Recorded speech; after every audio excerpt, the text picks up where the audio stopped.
This is the Sourced Podcast, where cold mornings, screaming bull elk, and bent rods turn into legends told. Hosted by Nate Zielinski and brought to you by Jiffy Ice Fishing, we go beyond tags and trophies, into the grind, the heartbreak, and the moments that keep us coming back for more.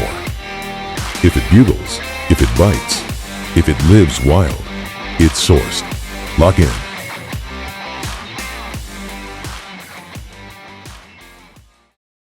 Welcome to the Sourced Podcast. I am your host, Nate Zielinski. I tell you what, thank you so much for joining us today. Excited about it. Today's kind of a different one, but this podcast and all of our podcasts are officially brought to you by Jiffy Ice Fishing. We keep talking about them. Huge thanks to Jiffy for bringing this information, kind of an inside look to the world. So huge thanks to Jiffy Ice Fishing for all that you do inside the industry and really all outdoors. So today, guest in studio, but somebody who, whatever, we're going to call him a guest today, but you're always with me on all of our media connections. Mr. Chris Edlin, how are we doing, Chris?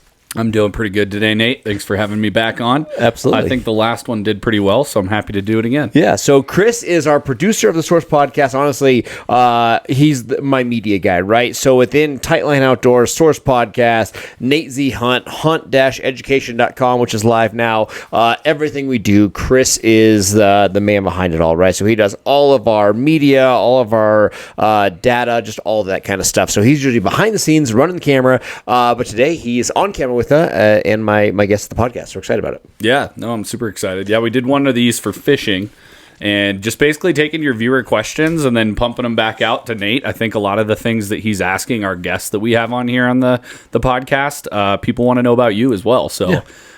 Just here to kind of facilitate those questions. And today, we're going to talk all about hunting. Last time was all about your guide career, how you got into fishing, and now people want to know about the hunting side of things. So a little bit of a switch up. If you guys are interested in Nate's hunting career, we're going to dive into all of it right now. I mean, that's it. And we kind of have a mix, and we've had people ask about this on the podcast because we do. We talk fishing, we talk hunting, we talk life or whatever, but it's kind of an inside look of my day-to-day, and I do split the career between fishing and hunting. So we're going to talk about kind of all those things. But in that, right, if you have specific questions, right, there's a lot of podcasts we'll ask guests certain things, and people are like, hey, we want your take on that, or we'd like to ask you that question. That's what today is. So if you have questions, honestly, we're easy to get a hold of, right? Figure out, you can comment in the feed itself, you can shoot us a message on social. It's easy to find, right? So search any of the sources. But yeah, if you have questions, feel free to always drop them. We're happy to do these type podcasts every 5, 6, 7 or whatever. So yeah, bring the questions. Yeah, I think this was a good one to start with because so I traditionally, when I was a kid, I would fish with my dad,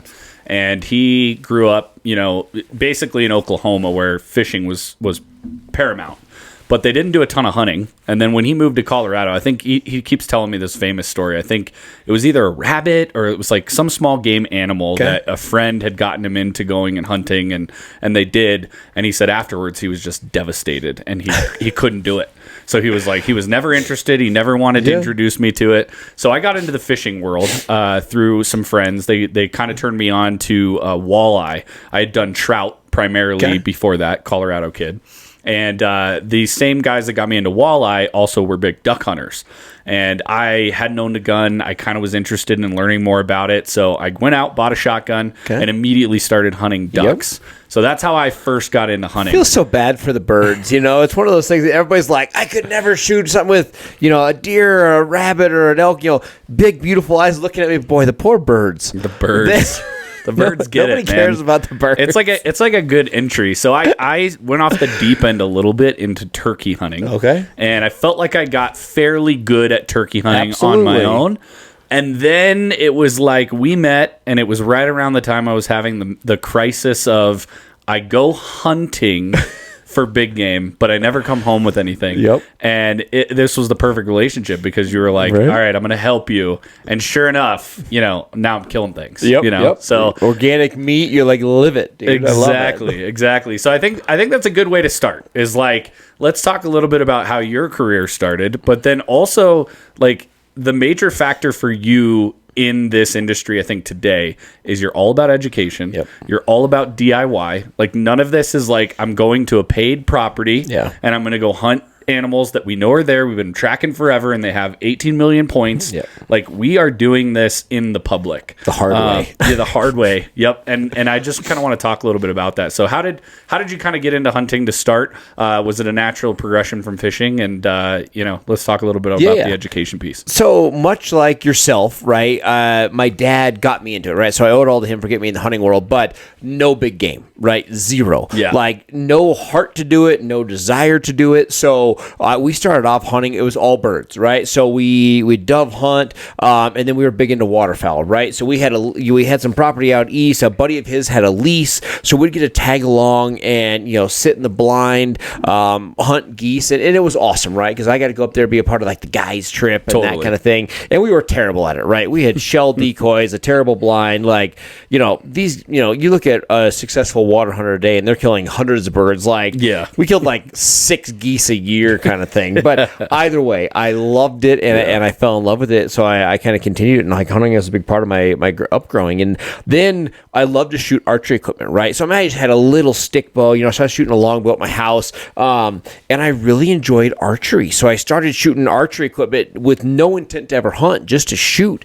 As like an 8, 9, 10-year-old kid. Then I started shooting more and more. Then I got a mechanical bow, and I really got into it. Then I remember I was like, Dad, I want a big game hunt.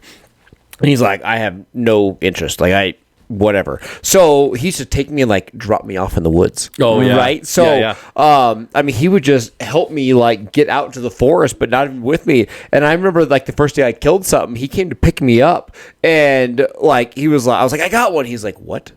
Like, he looked like a ghost. And I'm like, I got one, I got it. And you could tell he was like disappointed. He was like, what do we do with this thing? Yeah. Right. And I had no clue. Nobody taught me anything. Right. So I harvested my first deer, and like, it just sat there, like while I waited. There's no phones back in the day. So I just like sat there all day waiting for him. And either way, fast forward, I got good at it. So I started shooting, hunting a lot of big game when I legally could, and really dove into that. And then I had a passion to want to be a fishing guide. That was my whole career. But I had the opportunity through somebody that my dad worked with, like a friend of a family, like 4 hops deep. They were an outfitter, and they guided elk hunts in Steamboat Springs. So I was like, can I have a conversation with them? So I met with them, and they were like, hey, if you want to like apprentice, see if it's for you, we can do it. So I started guiding at a super young age, still in high school, and met with these guys and started messing around with it. And then they brought me on as like an apprentice during archery season,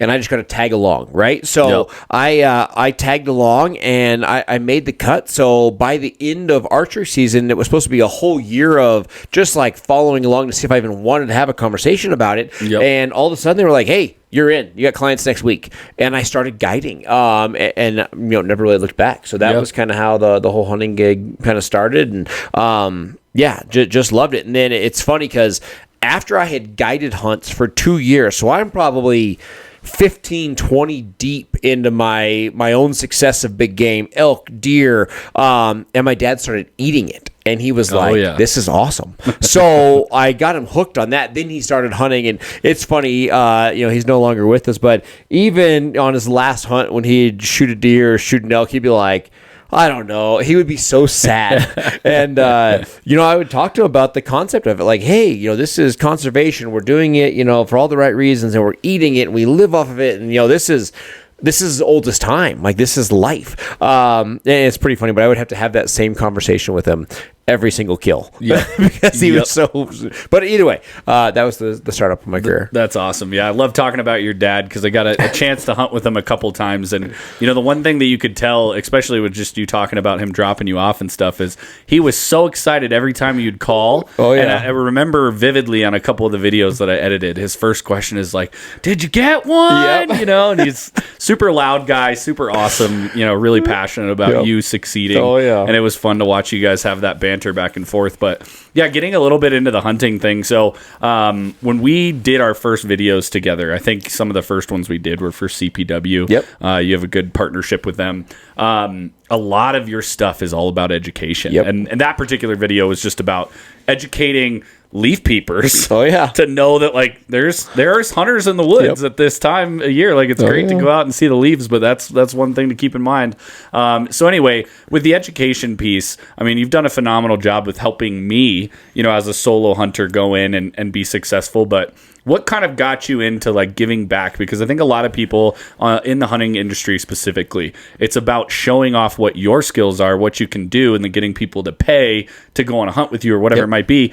You're giving out some pretty legit advice for free. Yep. So I want to know a little bit about why you do that. The biggest thing for me is very much like my upbringing, right? There was no opportunity, I should say, to pay for a privilege, right? So when I grew up, by no means am I saying like we were like dirt poor. I had an amazing childhood and parents did everything for me. But like we were never going to go on a guided hunt. We were never going to buy a tag. Everything was on the minimalist side of privileges, you know. So we just went out and we got a general tag and we hunted a general area. We parked in a parking lot with everybody else and we hunted. And I kind of, I created my own success from that, right? I learned to build my own education and learned how to scout and learned about animal behavior. And obviously, once I started guiding, it fast forwarded, right? I worked with one of the most successful outfits. These guys, the Sanchez family came in and they taught me so much about it. I mean, I just light years ahead on the knowledge base and education. Yep. But once I did that, I was like, why is this not out there? You know what I mean? So much of the hunting world is privilege, right? So whether it's private property, whether it's buying a tag, there's a lot of things that can get you better opportunity in the hunting world, and you pay for those opportunities. And I was like, we, especially in Colorado, and people listen to this all over, but in Colorado, we have so much public land and so much opportunity that there's no reason anybody could not have success on an elk, a deer, on the biggest bull in the state, right? Like, we have opportunity for everything. It's not just like one thing. And I was just like, people should know this. And the true concept, once we started getting into education, we started building more of it, then we're like, we should tell people about this, and it kind of gets split both ways. A good friend of ours, Tim Glom, he was in the content world, and he goes, hey, man, nothing's going to stay a secret forever. He's like, we might as well help people create success. Don't make them go through agony or struggle points. Like, think about how great for you it's been to create a harvest, feed your family, all this kind of stuff. He goes, everybody should experience that. So we started kind of spread it that way. And then the other biggest concept behind this is selfish, is the fact that how many hunts that I would go on, like archery hunting, right? And I would go out in the woods and I would have another hunter, because we're public land, we're parking in a parking lot with everybody else, and I would have another hunter ruin my hunt. Maybe they came in and they slammed their car door. Maybe they camped on top of the hill and their wind was coming down. I had grouse hunters shooting grouse in the middle of archery season. So I realized really quickly how often that I was putting 50% of my energy into hunting the animal and 50% dealing with bad public land hunters. So when we started creating education, we're like, if we teach people all the key ingredients to success, how to play the wind, how to scout, how long it takes to approach the woods. Hey, even though you want to get to point A, go in a loop so you don't blow this out. So we realized that as we build better hunters, we gave people education, they became a better hunter. And even though they're creating success, maybe they're harvesting the animal I'm after, all of a sudden when two good hunters approach an area, nothing gets ruined. Right? So all of a sudden we're like, this is good for everybody. So we really dug in. We started working with our wildlife agency, and we just started pumping out as much free content and free education as we could, because we realized quickly that a better hunter no longer is a nuisance in the wood. A better hunter is a more conservation-minded person. A better hunter is better for herd management. So all of a sudden we realized quickly that a better hunter is better for everything at the end of the day. So we just kind of continued with it, and we work with partners now and create content and kind of kick it out there. Yeah, no, I think that's awesome. Definitely helped establish some things in my hunting career that I would have never thought about by even watching videos that you put out years ago. So this isn't like a new thing. It's not like you just started doing education. You've been doing it forever. But one point that I wanted to get at here is, as far as hunting goes, we always say, like, if luck's on your side, it's sometimes better to be lucky than good. However, like, people are posting and sending comments on, like, you constantly are killing the biggest, baddest, specifically elk. But like when you go out and you do something, it could be mule deer, it could be elk, you are coming home every year consistently with the biggest and the baddest. And people want to know, like, what goes into that. And I don't think they all get it, because there are hunters out there like myself.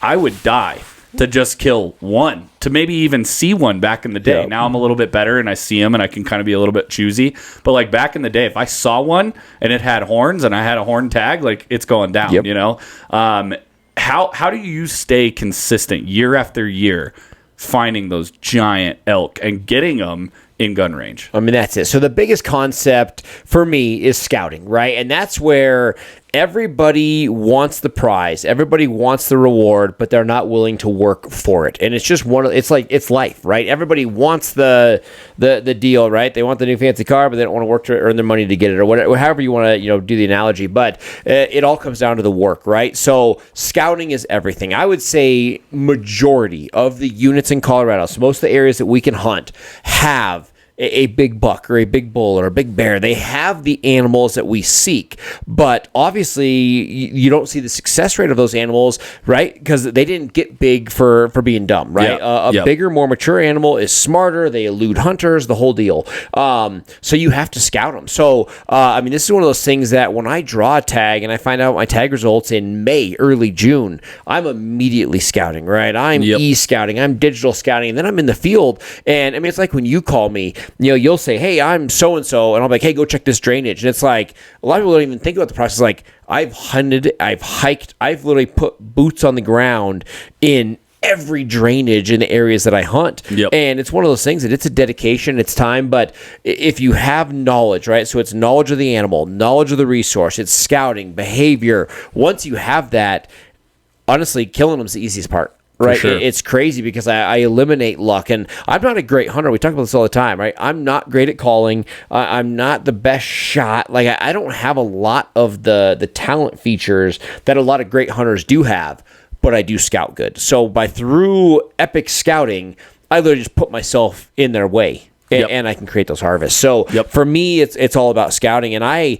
hunt 5-6 different units. That's where everybody asks me, like you said, they see the big bulls and they're like, man, where do you hunt? And I'm like, dude, where do you live? And they're like, no, I want to know where you're at. I'm like, well, what's good for me might not be good for you. Like, where do you live? Where do you scout? Where's an area that you're going to spend time in the woods? Because that's the best unit for people. So I hunt 5-6 different areas, but it's all around my daily patterns, right? Where I work, where I live. If I can get into the woods and I can build education, that's the best unit for me. And that's how I create all the success. Yeah, no, that's huge. Yeah, I remember you telling me when I first asked, you're like, what can you get to before you start work at 8 a.m. And have like a 30-minute scout? And I'm like, are you crazy? Like, that's all you need, 20-30 minutes. If my work is at 8 a.m., I'm sleeping until 7:30. You're like, no, man, you're getting up, you're driving there, you're scouting for that first 10 minutes of light, and then you're going back home. And you do this consistently, and I think that definitely, comes down to kind of my next point is like, when you are getting into the woods, I think there's this sometimes a misconception about a honey hole. So when we go fishing year after year, we know we're going to catch walleyes on the roadbed. We know we can catch fish up on the dam when they're spawning. Like, there are only a limited amount of places that these animals can go, and or these fish can go. Animals, same thing. They do relate to like similar areas. But year after year can be different based on pressure, based on snow, based on, time of year. And sometimes that's been shifting, like seasons are getting shorter and longer for hunting. So I think people think of this misconception of you're going to give me a GPS spot and the animals are going to be there. And sometimes that's true. But most of the time I don't think it is. And what you're doing is you're putting in the boots on the ground, early season, finding out what are their habits, where do they like to hang out, but it could all change like last minute. Oh, yeah, it can change moment's notice. I mean, when I'm scouting, I'm doing two-part, right? I'm learning the resource. So I'm knowing every trailhead, every parking spot, every road. I know every access point into an area I'm hunting. This could be, a 3 mile square. It could be a 50 mile square, right? So I'm learning everywhere where a human can engage, interact, or access the hunting grounds, right? So I know all of those things. Then I know all the drainages, right? I know every creek, I know every dark timber section, every meadow. I learn them, right? And then the third part is learning the animals. So then once I find a bull or a buck and I watch them, and you learn real quick, hey, this bull spends more time daytime, this bull spends more time nighttime, this bull likes super dark drainages, this one likes opening, whatever. So you'll take the daily behavioral characteristics of an animal, and even if a hunter comes in and scares that animal off, their patterns don't change. Their location will change. They'll just go a mile deeper, 3 miles deeper, but the amount of time they spend on their feet, how they drink, the woods that they bed in, all that stays the same. So once you know the resource and you know the animal, it doesn't really matter where they're at, because they're going to repeat their daily patterns and their habits just in a slightly different area, and you just go to where they're at and implement it. Yep. Yeah, and the other thing that I think that separates you from most, and this is like the part that nobody wants to hear when they're like, kind of that hunter that is a late to rise, early to bed, is that you will do what it takes to get that animal. I think some of the crazier things, like without giving away too many industry secrets, if you will, but like some of the craziest things that I've heard out of your mouth, like for me as a new hunter in the woods in the dark, I'm thinking about the headlines I see on CPW, like the mountain lion attacks the guy at Horsetooth and he like bashes him off. And I've got guns and spray and, everything. But at night, like it can be a little bit freaky to be out there by yourself. And, you're dedicated to the point where you're like, if you know a bull is in the area and it's killable tomorrow, you may spend all night in the dark chasing that bugle. I mean, the amount of nights that I would say just in general, I would say the bulk of my time in the woods is in the dark. It just is, right? So if I'm hunting an animal that, we have to go 3 miles, 5 miles in, I'm like, all right, we got to go 5 miles. It's going to take us, an hour, 3 hours, depending on the terrain, to hike in that far. And, hey, I know it gets light at 6 a.m., so I want to be there at 5 to where I know I can get my wind right, make sure the elements are good. So I'm out there super early. And then most of these animals, especially the really big bulls, the big bucks, they bed down early, right? That you might have 15, 20 minutes to hunt them in the morning, 15, 20 minutes at night. So like, I don't do any nature walks, right? I go in, once the animal beds down, I get out of there. So, I mean, bulk of my time is that low light. And then during our breeding season, so archery, muzzleloader, first rifle, when they're bugling, I don't leave them, right? I mean, people go home. The second you leave them gives them opportunity to move. When they're bugling all night, they're literally raising their hand, yelling at you like, here I am. So like in that situation, I'll watch him the day ahead of time. I'll see him, know that, hey, this bugle is that bull, there he is. And then I just stay with him, right? So lay down, take a nap as they walk around, stand up. I keep myself 200-300 yards from them. And I'll stay up all night with them. And then the next day you shoot them and you got your tag and you can sleep the rest of the year, right? Exactly. And that's just how it is. And like, it's funny because I had a gentleman just yesterday at the gym. He's like, you are here so early. And this is a guy who's a hunter. And I see him once, twice a year. He goes, I literally come to the gym twice, 3 times a year early. He goes, and you're here every single day.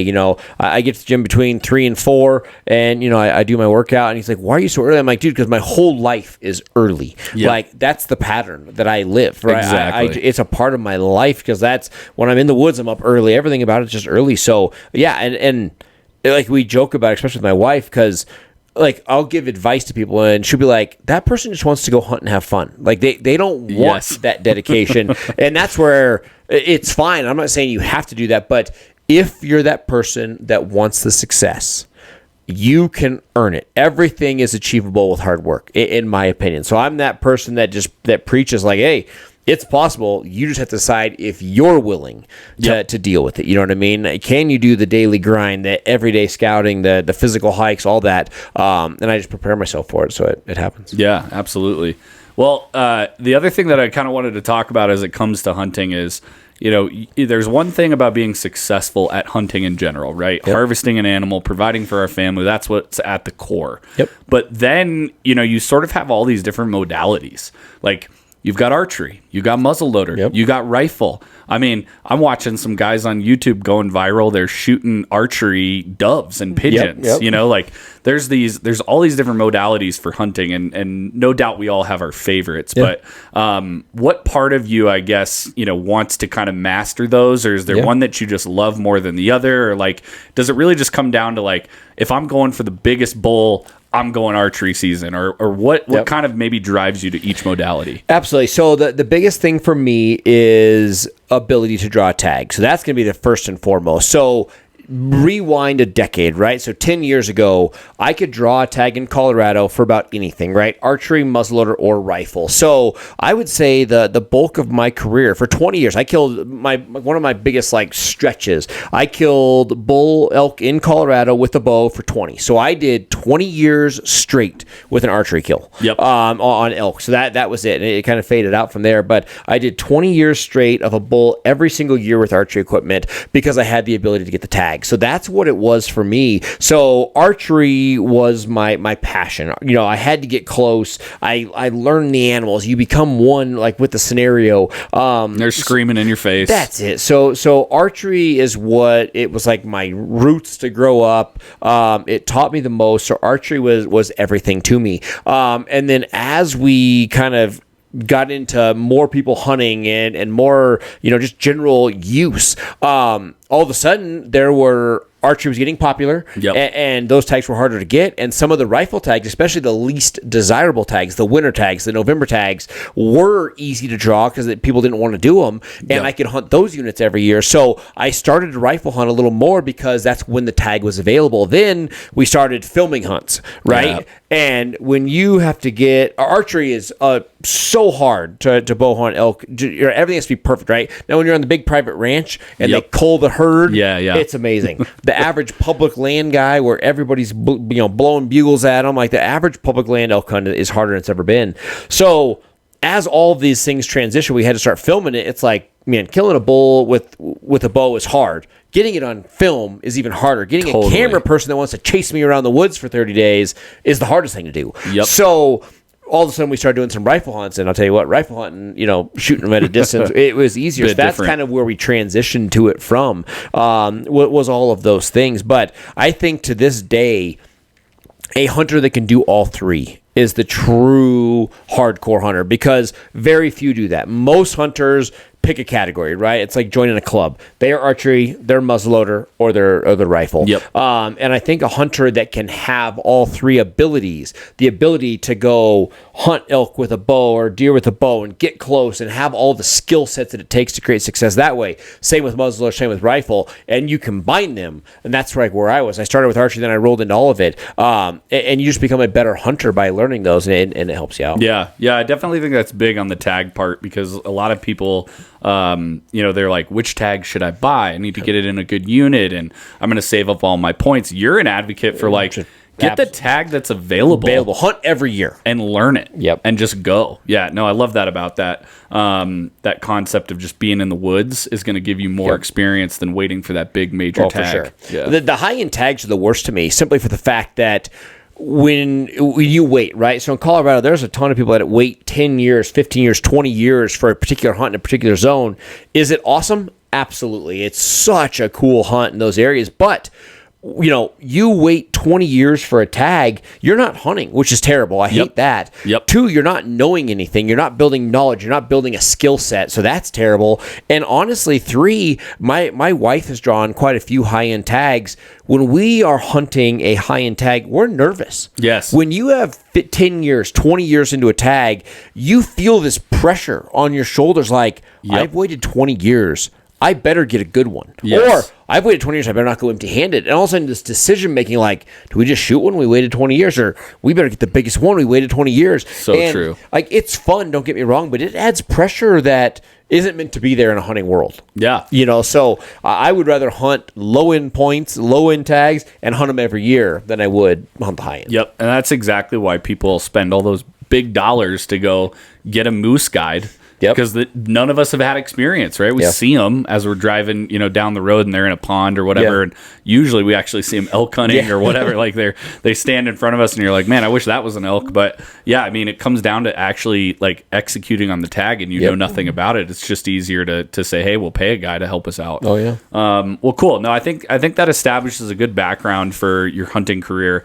So I want to get into some of these questions that we've had from our viewers. I think everybody wants to know, like, let's talk some fun stories. I think if we're driving in the car right now and we're a little bit tired at the end of the day, like, we don't want to hear all the education pieces. We want to know the fun stuff. Like, tell us about some hunts that went awry, or maybe tell us about your favorite hunt, or, maybe one that just got away. Yeah, I mean, it goes on and on. I guided big game hunts for 10 years. To this day, I have a little over 300 elk kills that I've been a part of, whether guiding at my own hunts, things like that. Yep. So I've seen a lot. If you look back at probably the bigger stories, and not even the biggest animals, but I pursued an elk that I named Ricky, right? And this was like a big concept of, do you name your animals, right? So when we scout, there's certain years where through a good scouting summer, right? So June, July, August, there's years we'll all see 200-300 bulls in 4 or 5 units. So we started naming them to keep track. And it's not like we're trying to be friends with them. We're not trying to be trendy, but how many 6x6s can you see before you're like, you and I are talking and I'm like, oh, I'm going for that 6. And you're like, which one is that? You don't even know. So maybe you name them the drainage, the unit, the whatever. But we had this big bull and he was a freak. He was wide. He was big. He had a little kicker. And in velvet, he was such a heavy massed bull. When he was in velvet, he just looked insane, right? Yep. So everywhere he went, he would sit still. And then when it was time to move, he would like trot. So he was super fast. We named him Ricky after like Talladega Nights Ricky Bobby. We named this big bull Ricky.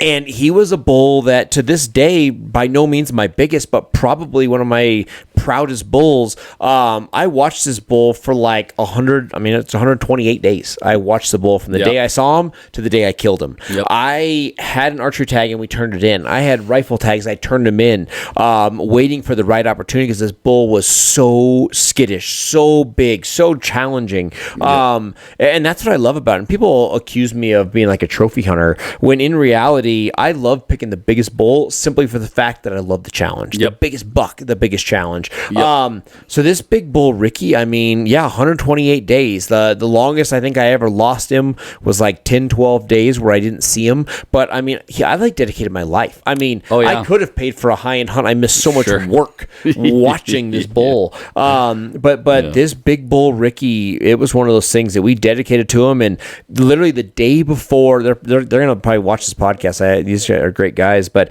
the day before I killed him was the first day that other hunters were actually pursuing him. So I slept in the woods all night that night. A great buddy of mine, Scott, who's a camera guy, he and I went into the woods at like 10 p.m. We went above tree line. We laid down. It was blowing like 60 miles an hour. It was like 20 below. I thought we were going to die that night. It was so cold. And this big bull was in a meadow and we had a moon. So it was a full moon and he was in the middle of a meadow. We could literally bind as long as you close your eyes for a couple minutes and then open them slow, you could get your eyes acclimated enough and we could see him through binos, and we just watched him all night, and we waited until about 19 seconds into legal shooting light. We just watched our phone tick, and once it was legal shooting light, we got him. So that bull was one that's just, I'll never forget it.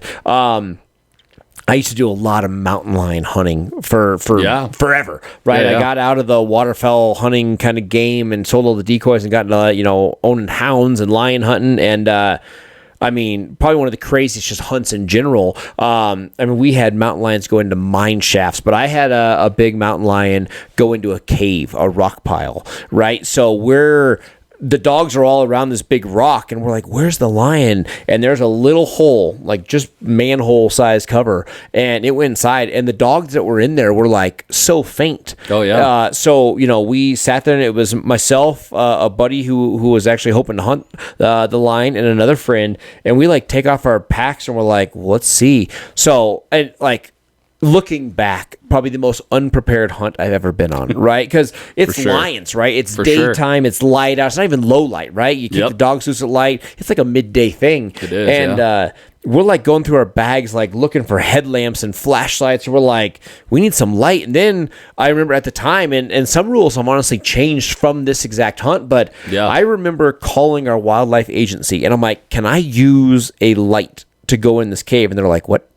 And I'm like, I know I can't use a light beyond hunting hours. Right, I'm like, but it's legal hunting hours. Can I like use a headlamp to like see where I'm going? And they were like, I don't even know what you're talking about. Yeah. Right. So like between like a cell phone light and a headlamp that's dim, we start going in this cave and we end up like 150 feet underground. Wow. Right? Yeah. So we're in there, myself and two buddies, and we're like all set, and he was hoping to use a bow, but we had a pistol with us for like if we had to. Oh, so yeah, sure. In the dark, we're like, this is not a good situation. We're not going to shoot a bow. Let's shoot a gun. Yep. So we get down there, and I'm like, who's got earplugs?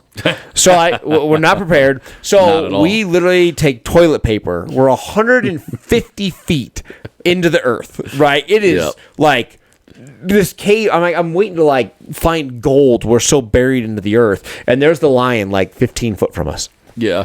So we take toilet paper, we're like shoving it into our ears. We kind of can see a little bit, and we're like, it's time. Like, let's do it. Yeah. And we take the shot on this lion. My buddy shoots, and it's a .454 Casull. Oh yeah. Poured it on the top of this revolver, and I'll never forget it. Like, probably one of the most memorable things ever. He shoots, right? Yep.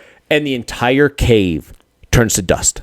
Like, we're talking, we're underground, 150 foot, unsettled dirt since God created it. Yep. And when he shoots, there's so much concussion. It's just dirt, right? Like, I can't see my hand right here. There is so much dirt. We hear the lion. Oh, no. Like jumping around. Oh, yeah. Like the three of us are standing here. We hear the lion, and you can't see a thing. Oh, my goodness. And we're all just like frozen, right? Yeah. It takes like a half hour before things start settling. You start seeing lions right next to us, like, and I mean, just crazy. The experiences, but I mean, it's nuts. Now you really can't pursue and things like that. But I mean, 8 million years ago, nobody's ever done it type thing. So just that type thing. One of the most memorable hunts ever was a sheep tag. I drew a archery sheep tag, and unsuccessful. Did not get one. Yep. It started the turning point of the health of my life. Right. So I was never a healthy guy. And I lost like 55 pounds on that hunt. Yep. And I mean, I've dedicated my whole life to fitness since that sheep hunt. Absolutely. I learned more about hunting on that sheep hunt. I fired 12 arrows at sheep and did not get one because I couldn't figure out angle compensation. Yep, the angle. And this is one of those things, people are watching this, right, and they're laughing at me right now, and whatever. I'm very open to talk about it because I know what I was doing. But, the average rangefinder, right, doesn't matter what brand it is, they go to like 30-ish, 30, 32 degrees of angle, and that's what your angle compensation stops at. Yeah, exactly. And that's just what it is. Tree stands. Everybody's like, I shoot steep out of a tree stand. Most tree stands are like 18 degrees, 20 degrees, whatever it is. Yep, exactly. And my sheep were presenting shots at like 45 to 60 degrees to where you would tie a rope around your waist, tie it to your backpack, shove rocks around it, and you were leaning over these cliffs to take these shots. To try to shoot. Like, for example, a 50-yard shot, which is I'm very comfortable with. 50 yards at these angles, you would use like an 11-yard pin. Yep. Or the worst of all was when like I would do a sheet and I'd do the whole calculation, and the pin would say aim for 11 and a half yards. Right? Tim Gillingham, world-class shooter. I used to always ask him, I'm like, hey, like, walk me through this. He's like, all right, shoot for 11 and a half. And I'm like, what do you mean? I'm like, what do you mean? I have a 20-yard pin. And he's like, you don't even have a chance. Nope. Like, no shot. You know what I mean? So it's like, you're trying to figure this out. And, but yeah, I mean, between chasing that big bull Ricky, going in caves for lions or that, not being able to hit a sheep. I mean, it was like to the point where it was almost comical. Right? Oh, yeah. My buddies are like, dude, whatever you're aiming for, like, do it different. And like, I mean, literally you were like all right, I like there he is, and just could not figure out the could angles. not, yeah. And you go to the average 30-degree angle, which is so steep. Yes. And I'm Yes. just lethal. Yes. The everything works. The rangefinder works. It compensates it. When you go to 60 degrees, like your arrow's going faster as it goes to, like, everything just fell apart. Yeah. So those are probably the most 3 memorable hunts of my career. I mean, up until now, I should say that, like, now that my kids are hunting, like, all my stories go wayside. My son and daughter's first whitetail in Wisconsin a couple years ago. My son had an opportunity at like a world-class bull this year, and we missed. I'll never forget it in my life. My daughter this year killed the biggest deer that I'll probably ever see. I'll probably never even have an opportunity at a deer like this. I agree. So I mean, we could do a 19-hour podcast on hunt stories. On all the hunt stories, yeah. No, I think as a kid, and probably until you're like mid-20s, you're all about like, what stories can I create? What memories can I create? And the cool thing about me, at the backside of all of this media, right, is I have it on my camera. Yeah. And some of it is like just absolute disasters that we deal with, and we just create like these highlight reels of all the troubles that we run into. But a lot of it too is like, I get to see the genuine excitement of the parents of kids that are being successful in that industry for the first time. And I will never forget like the turkey hunt that we went on with your kids. Like, I mean, you've seen it all, and you get to see the full camera roll all day. It's awesome. Like it is the most magical thing, because you get to see like, your excitement for them, but then their excitement for like, having their dad be proud at them, who's excellent at all of this, right? It's like different for me and my kids. But yeah, no, the stories are endless, especially with the kids. What I want to know are kind of some other questions is like, we know you're really good at elk hunting. We know that, you're really good at mule deers. Tell us about the animal that like you love to pursue that's maybe not so public in your video series. I mean, that's it. I mean, there's no doubt for me, sheep are the one that I couldn't get done, right? And I've only had one tag. I've been on a million sheep hunts with friends, all successful. So like my odds of going in the woods with buddies, we hammer the sheep. So I love that. When I had the bow in my hand, I couldn't figure it out, right? So that's obviously one that will always go down there. I swear the sheep had a force field around them. Like it didn't matter what my arrow was doing until it got close to them. Like it would not hit them, right? So the sheep is the biggest one for me in those regards. But my dad, who, like, we all know, or anybody that did know him, like, he was not a great hunter, right? Yeah, like, sure. We weren't walking 100 yards from the truck. He couldn't see through a scope, like, the whole thing. My dad, my mom, everybody I know has a bigger mule than me. My daughter now has one that's, all right, it's like 230 inches, whatever. Yep. I've never been able to really get mule deer. It's just one of those deals that everybody I go with gets one. When I have now don't get me wrong, I've killed some really good deer. Exactly. But like when we're talking at the level that I'm trying to get to, I wouldn't say that I'm uber successful on the deer. Of all, to this day, the only animal that rattles me is coyotes. Oh yeah. The animal that I should literally like. Right, I'm not saying I care less about them. It's a life, but like of everything that shouldn't rattle me is coyotes. And when I'm sitting on a call and there's a dog coming in, I'm like. And like buddies will, they're like, "What is wrong with you?" I'm like, "I'm just excited." Like, you know what I mean? And I've missed more coyotes in my day than any other animal. By far. Yep. So I tend to come a little unrattled on the coyotes. For sure. I have a field in Kansas. This is just like a weird deal, but we always call it like the Bermuda Triangle. I have one field in Kansas that, I mean, the past decade, almost all of my misses have been in one field in one hunt in Kansas. I just can't seem to hit a deer in one field. It's like a force field in there. There's a lot of little weird kickers, you know what I mean? And it's fun. I've joked with other people in the industry about this because as a person in the hunting industry, I'm not supposed to talk about this, right? I'm supposed to be a great shooter, a great hunter. Yeah. But I don't care. Yeah, it's I'm all reality. about education, reality, and if you hunt enough things are going to happen. You're going to miss, you're going to wound, and it's just one of those things that I think hunters should probably be more open to talk about it so other people can learn from it. Yeah, you know? Totally. No, So. as a media guy, I resonate with that a lot because it's like, sure, I could cut up any clip that we have Yep. and make it look like fantastic, right? Oh man, it was so easy and we're so Yeah. good.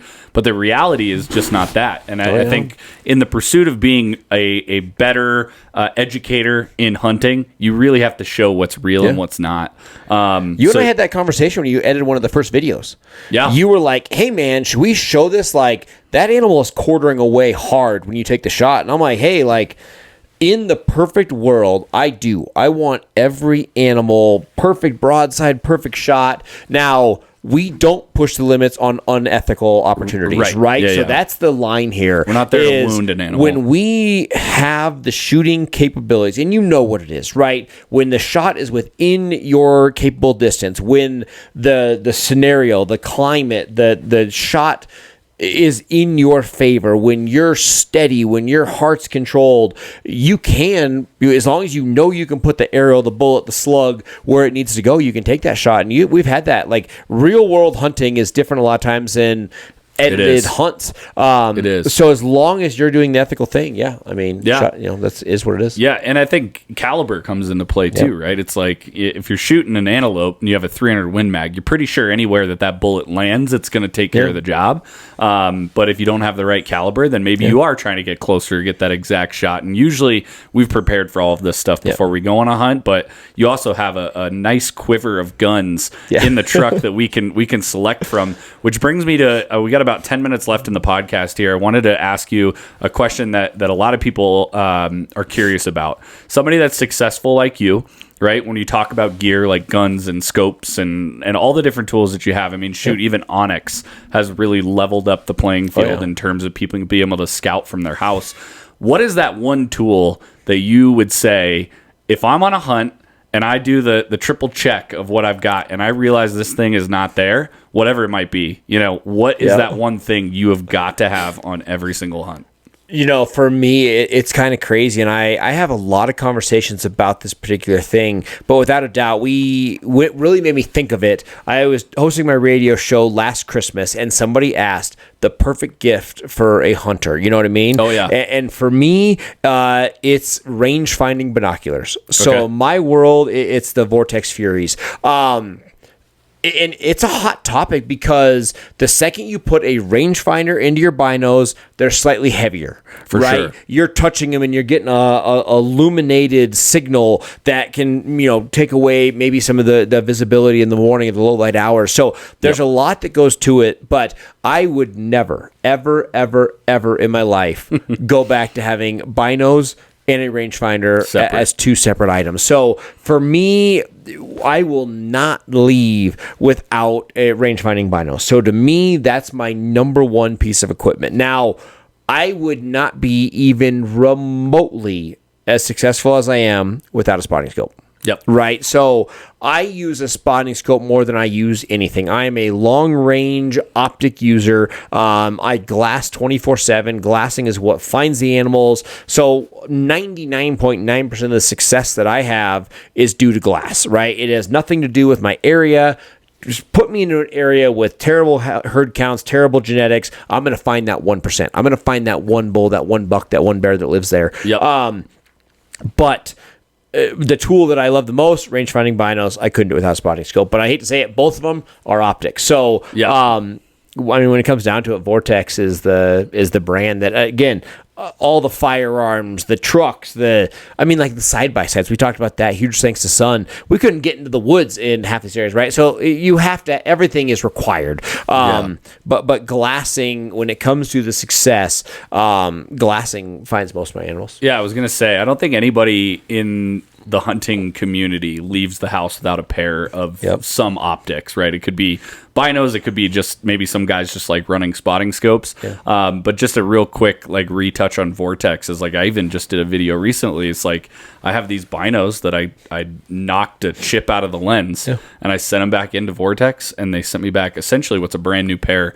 And now they've got a ton of our business, right? There's nobody that compares in the warranty world as Vortex. I mean, it just is what it is. I mean, any issues whatsoever, and they take care of it. And the biggest thing, I think, the human world has gotten turned off by hearing the word warranty, right? Yep. Car warranty, right? We get blown up on our phones, but even when you have the warranty, you go in and the brand is like, oh, it is under warranty, but this, pay us money. That, yeah. oh yeah, plus $50, we'll send you a new pair or whatever. Like Vortex is like, oh, that's cool. Tell us the story of how this happened. And like, it's unbelievable, the warranty opportunity with Vortex. So yeah, no, it's very unheard of in this day and age. But getting a little bit away from gear, I guess, what's kind of the bucket list? I mean, I know that your wife has a lot of success with pulling the tags. You cannot.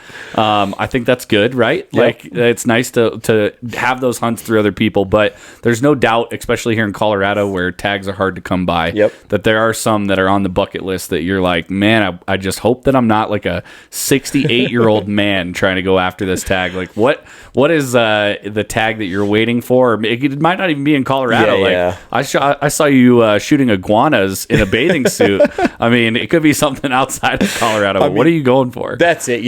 I can say that I'm not typically a big travel hunter. I would rather hunt more often than hunt like the crazy unique stuff, right? So would I have a heyday in Africa? Absolutely. Is it on my bucket list? No. Honestly, the 3 Colorado big ones, I'm not like that born sheep guy. So many guys are sheep hunters. Like, that's their focus of life is sheep. My brother-in-law is a sheep person. I was hoping to get one so I could let it be. Now that I didn't get one, I kind of want one. A mountain goat, not right. A mountain goat lives in such extreme country. They lose the fear of like human. Oh yeah, right. Exactly. So I would say the actual pursuit and hunt of a mountain goat is not as challenging as I would like. I love mountain goats because it puts me into the most extreme country. We talked earlier, I build my life around staying at the physical ability to go on any hunt I want and never, ever letting the terrain that I'm hunting stop me, right? Exactly. So I love hunting mountain goats because you are at 14,000 feet in the most extreme conditions, snow, wind, 30 below, and most hunters will never go there. So I love mountain goats. I've been on 8 million hunts for them. My wife's killed 2 of them. I've never even had a tag. So I would say mountain goats. I don't even necessarily know if I need to pull the trigger on it, but I love going on mountain goat hunts because I love the area that they live in. But a big moose is probably my bucket list. I mean, my true bucket list would be a brown bear. I can tell you right now that financially, opportunity, a brown bear would never be on my list, right? But that'd be the one. If I could ever have an opportunity to go after a brown bear, that would be my ultimate dream hunt. Without a doubt, that is the true bucket list hunt for me as a big coastal brown bear. Big Kodiak. But in reality, drawing a Shiras moose tag here in Colorado is probably the one I want the most. Yeah, I was gonna say. I think for most people that's the same, right? It's the moose tag in Colorado. I mean, it's a unique, coveted tag. I'm on top of my game. I know where probably the biggest moose in the state live. I watch them. I prepare myself for them. Even though I haven't drawn one in 30 years, like I dedicate time to it every year to keep up on where they're at. So maybe someday. Yeah, and I know like. Just to speak more to it, it's like you have the connection in Alaska. Your father-in-law could bush pilot you into the spot. And those tags are not hard to come by, but it's not a Colorado moose. That's it. I want to grind for a 55-inch Shiras. Yeah, that's right. Absolutely. That's awesome. Well, right on. I think we got most of the questions answered. We're kind of rolling up on time, but we'll do more of these if you guys enjoy them. Obviously, just taking your questions as they roll in from Apple or Spotify. We're also on YouTube, which is where our main content lives if you want to watch us on video. But if you guys are just listening in the car and you have any questions you'd like to ask Nate on something in the future, we've done one of these on fishing, one of these on hunting. Maybe we can do one of them on media someday. Talk a little bit about YouTube and how I got into YouTube and sort of where we are with that today. But I appreciate you answering the questions. Anything else you want to say before we wrap up? Just thanks to this, guys. Again, my name is Nate Zielinski. I'm the host of the whole series, the Source Podcast, but Chris is behind the scenes on all of these. So if you ever comment, do that kind of stuff, Chris is actually the one seeing it. So no, I think that's huge. There's a lot of podcasts out there that don't take as many public feedback. So yeah, drop it in. You have a topic that you want us to talk about, or you have questions. We're going to try to do this every 5, 6, 10 podcasts. We'll kind of have a Q&A day. So, we'd love to have your feedback on that. Chris, again, obviously you're part of all of these, whether people see you or not. So huge thanks for joining more on the next seat in this one. Yeah, absolutely. And Ian, more than anything, guys, I'm your host, Nate Zielinski. This is the Source Podcast. Every single episode is brought to you by, and the main reason that you are watching these is thanks to Jiffy Ice Fishing. We could not do without Jiffy Ice Fishing. Just absolutely love them together. Love the product. Love everything that it stands for. So huge thanks to Jiffy Ice Fishing for all they do. And we'll see you on the next one. See y'all later.